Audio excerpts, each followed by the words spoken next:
এবার বালুরঘাট পুরসভার অ্যাকাউন্ট থেকে উধাও মোটা অঙ্কের টাকা, গায়েব প্রায় 14,40,000 টাকা।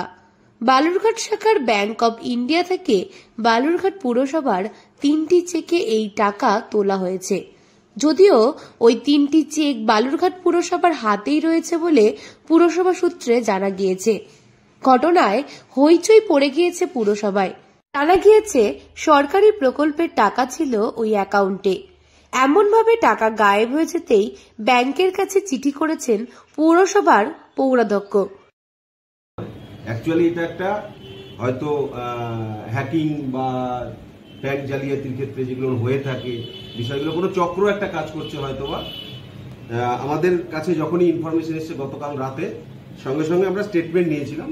আমাদের ব্যাংক অফ ইন্ডিয়া বালুরঘাট ব্রাঞ্চে আমাদের একটা অ্যাকাউন্ট রয়েছে বালুরঘাট মিউনিসিপ্যালিটি। সেখান থেকে আমরা দেখতে পাই যে 53,771, 53,772, 53,773 এই 3টি চেক এর মাধ্যমে 4,82,000, 4,88,000 সামথিং, 4,68,000 সামথিং এই করে টোটাল 14,40,000 টাকা একটা উইথড্রল হয়েছে। কিন্তু আপনারা দেখুন সেই চেকগুলো 3টা চেকই আমাদের ক্যাশ ইন হ্যান্ড, আমাদের কিন্তু মিউনিসিপ্যালিটির মধ্যেই রয়েছে। এই চেকগুলোকে আমরা কোনো কিছু ইস্যু করিনি, কিন্তু এই অ্যাকাউন্ট থেকে এই চেকগুলোকে উইথড্রল করা হয়েছে। এটা যখনই আমাদের নলেজে আসে আমরা ব্যাংক থেকে স্টেটমেন্ট নেই এবং সঙ্গে সঙ্গে ব্যাংক ম্যানেজারকে আমরা উইদিন 1 ডে কালকেই আমরা চিঠি করে দিয়েছি, যেহেতু আমরা চেক ইস্যু করিনি এই টাকাটা আমাদের মিউনিসিপ্যালিটির অ্যাকাউন্টে ক্রেডিট করার জন্য 1 ডে মানে একদিনের মধ্যে আজকে। এ বিষয়ে পৌরাধ্যক্ষ অশোক কুমার মিত্র তিনি তার অফিসে বসে 3টি চেক দেখিয়ে দাবি করেন তাদের কাছে থাকা 3টি চেক এখনো ব্যাংকে জমা পড়েনি, অথচ এই চেক থেকেই মোট 14,40,000-এর কিছু বেশি টাকা কারোর একটা অ্যাকাউন্টে ক্রেডিট হয়েছে। তবে এই বিষয়ে ব্যাংক অব ইন্ডিয়ার বালুরঘাট শাখার ম্যানেজার বিক্রান্ত কুমার জানান, কিভাবে কি হয়েছে তা জানা নেই। পুরসভা থেকে বিষয়টি জানানো হয়।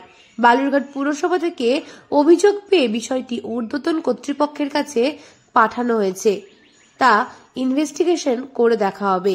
কিভাবে ব্যাংক কর্তৃপক্ষ এই টাকা ওই অ্যাকাউন্টে ক্রেডিট করে দিল তা নিয়ে প্রশ্ন তুলেছেন পুরসভার চেয়ারম্যান অশোক मित्र। ये हम लोग को नहीं पता है सर, मेरे ब्रांच में कुछ हुआ ही नहीं तो हम क्या आपको बता पाएंगे। ये उनका कहना है, अभी तो हम लोग इंक्वायरी करेंगे, बैंक इंक्वायरी करेगा, वो कह रहे हैं क्या कह रहे नहीं कह रहे तो इंक्वायरी के बाद पता चलेगा ना। अभी हम लोग को कुछ पता नहीं, हम लोग के ब्रांच का कुछ है ही नहीं इसमें। हाँ हम लोग फॉरवर्ड कर दिए हैं, हेड ऑफिस रिपोर्ट देगा फिर आपको दे देंगे।